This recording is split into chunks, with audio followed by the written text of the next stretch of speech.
Hi friends, நம்ம இன்றைக்கி பார்த்திங்கன்னா ஒரு சூப்பரான ஒரு நூடுல்ஸ் தான் செய்ய போகிறோம். பார்த்திங்கன்னா வெஜ்ஜு ஹக்கா நூடுல்ஸ் தாங்க. இது வந்து ரொம்பவே டேஸ்ட்டாக இருக்கும், நல்லா ஒன்றோட ஒன்று ஒட்டாது. இப்போ பார்த்திங்கன்னா நம்ம இந்த நூடுல்ஸை வந்து லேயராக தான் கொடுத்துருக்காங்க உள்ளே. நம்ம எவ்வளோக்கு தகுந்த மாதிரி அதுக்கு தகுந்த மாதிரி நம்ம போட்டுக்கலாம். இப்போ நான் பெரிய வானலில் பார்த்திங்கன்னா சுடுதண்ணி வச்சுருக்கேன். சுடுதண்ணி நல்லா கொதிக்க விடுங்க. கொதிக்க விட்டுட்டு கொஞ்சமாக ஆயில் ஊற்றிக்கலாம். அப்போ தான் பார்த்திங்கன்னா நூடுல்ஸ் போடுறப்ப நம்ம ஒன்றோட ஒன்று ஒட்டாது.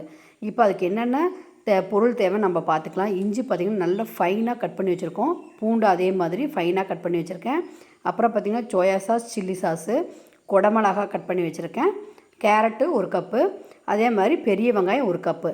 இப்போ வந்து கேரட்டும் வந்து குடமிளகாய்க்கு 2 மடங்கு பார்த்திங்கன்னா நம்ம முட்டைக்கோஸ் ஆட் பண்ணிக்கணும். அப்புறம் பார்த்திங்கன்னா டொமேட்டோ சாஸ் எடுத்து வச்சுருக்கேன். இப்போ பார்த்திங்கன்னா நல்லா சுடு தண்ணி கொதிச்சிருச்சு. இப்போ நம்ம கொஞ்சமாக ஆயில் ஊற்றிக்கலாம். இந்த மாதிரி நீங்கள் ஆயில் ஊற்றி நீங்கள் நூடுல்ஸ் போடுறப்ப பார்த்திங்கன்னா ஒன்றோட ஒன்று ஒட்டாது.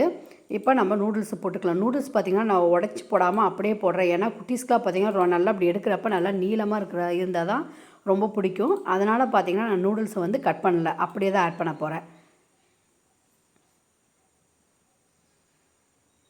இந்த மாதிரி 4 இருந்ததுங்க, நான் 3 நூடுல்ஸ் தான் போட்டிருக்கேன்.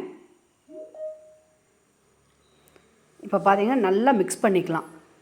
மிக்ஸ் பண்ணிவிட்டு ஒரே கொதியில் நம்ம ஆஃப் பண்ணிடலாம். நல்லா நூடுல்ஸு வெந்துடும்.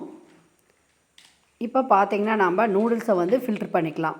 இந்த தண்ணி இல்லாமல் ட்ரையாக நம்ம ஃபில்ட்ரு பண்ணி எடுத்துக்கலாம். அதுக்கு பார்த்திங்கன்னா ஒரு ஃபில்ட்ரு பக்கத்தில் நான் பவுல் மாதிரி வச்சுருக்கேன். இப்போ நம்ம அதில் கொஞ்சம் கொஞ்சமாக எடுத்து அதில் போட்டுக்கலாம். ஏன்னா நூடுல்ஸ் வந்து நீளமாக இருக்கிறப்ப கொஞ்சம் எடுக்கிற சிரமமாக தான் இருக்கும்.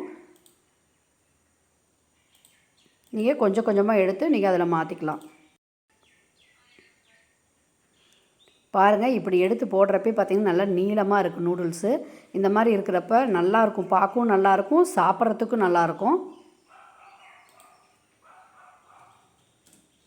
இப்போ நான் நூடுல்ஸ்லேயே பார்த்திங்கன்னா வெஜ்ஜு நான்வெஜ்ஜு தாங்க. எங்கள் பாப்பா வந்து முட்டை வேண்டாம் அப்படின்ட்டாங்க. அதனால் முட்டை போட்டு பாதியும் வெஜ்ஜு பாதியும் செய்ய போகிறோம். இப்போ பார்த்திங்கன்னா நம்ம ஃபில்ட்ரு பண்ணதுக்கப்புறம் மேலே கொஞ்சமாக ஆயில் அப்ளை பண்ணிக்கலாம். ஏன்னா அப்போ தான் ஒன்றோட ஒன்று நூடுல்ஸ் ஒட்டாது. நீங்கள் வந்து பச்சை தண்ணியில் கூட வாஷ் பண்ணிக்கலாம். இந்த மாதிரி எண்ணெய் ஊற்றுனீங்கன்னா ஒட்டவே ஒட்டாது.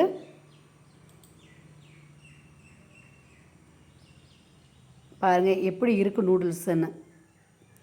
இப்போ நம்ம தாளிச்சிக்கலாம். ஃபஸ்ட்டு நம்ம முட்டையை வந்து 2 முட்டையை உடச்சி ஊற்றி வறுத்து எடுத்து தனியாக வச்சுக்கலாம். அப்போ பார்த்திங்கன்னா முட்டை வந்து நல்லா முழுசாக இருக்க மாதிரி இருக்கும், சாப்பிட நல்லாயிருக்கும். நூடுல்ஸில் 2 முட்டை ஊற்றிக்கலாம். உங்களுக்கு வேணுங்கிற அளவுக்கு முட்டை ஊற்றிக்கலாம்.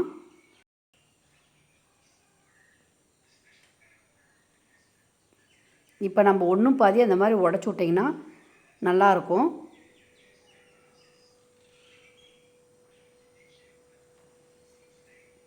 முட்டைக்கு தகுந்த பெப்பரை நம்ம ஆட் பண்ணிக்கலாம்.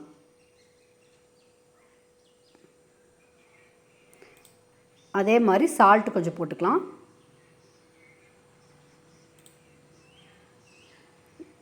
இப்போ 2ஐயும் மிக்ஸ் பண்ணி நல்லா முட்டையை உடச்சுட்டு நம்ம உதிரியாக பண்ணிக்கலாம் முட்டையை. அவ்வளோதாங்க. இது நம்ம ஒரு பிளேட்டில் நம்ம மாற்றிக்கலாம். இப்போ நான் அதே வானல் வச்சுக்கிறேன். நல்லா வெயிட்டாக வச்சுக்கிட்டிங்கன்னா கலர்றதுக்கு ரொம்ப ஈஸியாக இருக்கும். இப்போ ஆயில் ஊற்றிக்கலாம்.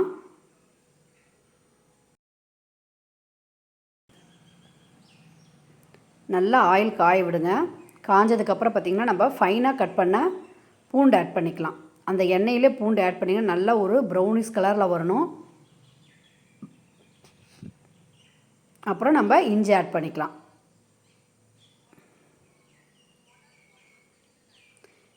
இப்போ அதை நல்லா ஒரு வணக்கிக்கோங்க. எந்த மாதிரி பொரிஞ்சு வருது பாருங்கள். இந்த மாதிரி போட்டால் நல்லா மணமாக இருக்கும், நல்ல டேஸ்ட் வந்து சூப்பராக இருக்கும்.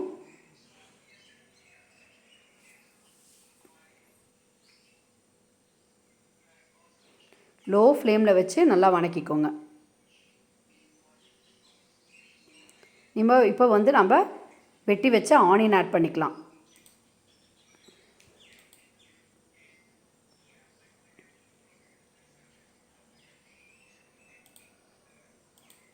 ஆனியனும் கொஞ்சம் நல்லா வணக்கிக்கோங்க.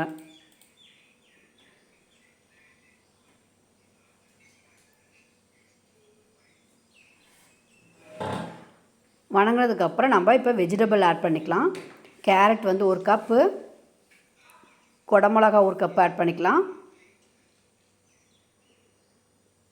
இப்போ வெட்டி வச்ச முட்டைக்கோஸு பார்த்திங்கன்னா ரொம்ப ஃபைனாக கட் பண்ணி வச்சுக்கோங்க.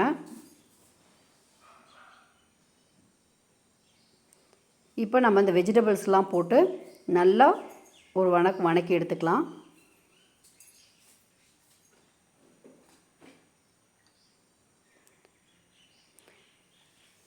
வெஜிடபிள் பார்த்திங்கன்னா ஒரு அரை வேக்காடு வெந்தால் போதுங்க, ரொம்ப வேகணும்னு இல்லை நூடுல்ஸ்க்கெல்லாம்.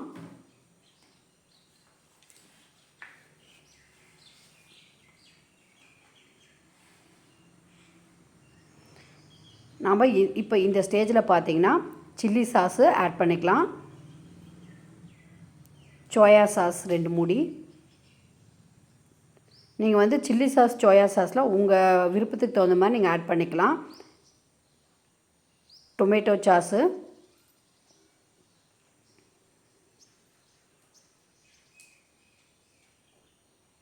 இப்போ இது லைட்டாக ஒரு வணக்குனிங்கன்னா போதுமானது.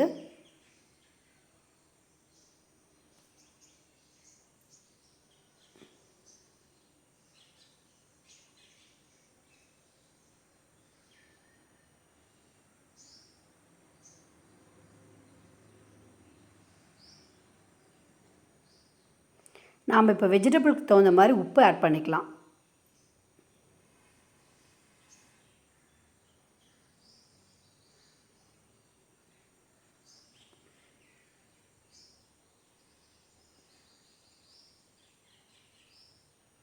இந்த ஸ்டேஜில் நம்ம நூடுல்ஸை ஆட் பண்ணிக்கலாம்.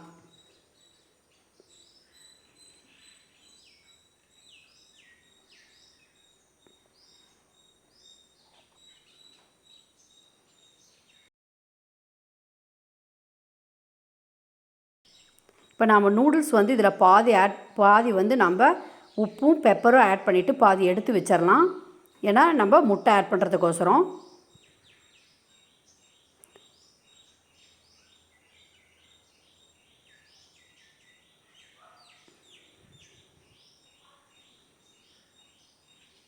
அவ்வளோதாங்க, நம்ம சூப்பரான வெஜ் நூடுல்ஸு ரெடி ஆகிடுச்சு.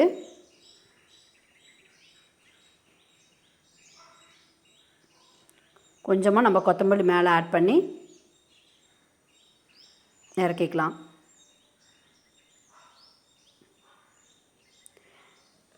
வெஜ்ஜு நூடுல்ஸு, நான்வெஜ் நூடுல்ஸு எல்லாமே இந்த மாதிரி செஞ்சிங்கன்னா நல்லாயிருக்கும். நம்ம சிக்கன் நூடுல்ஸ் கூட செய்யலாம். சிக்கனை வந்து நம்ம சில்லி சிக்கன் மாதிரி ஆட் பண்ணி இதில் ஆட் பண்ணோம்னா சிக்கன் நூடுல்ஸ்.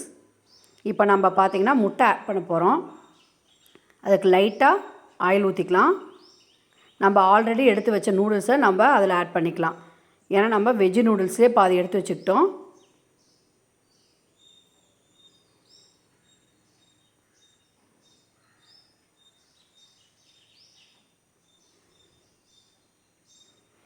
இப்போ இந்த ஸ்டேஜில் நான் பார்த்திங்கன்னா நம்ம வறுத்து வச்ச முட்டையை போட்டுக்கலாம். பெப்பர் வந்து நம்ம ஆல்ரெடி போட்டிருக்கோம். இப்போ லைட்டாக போட்டிங்கன்னா ஓகே.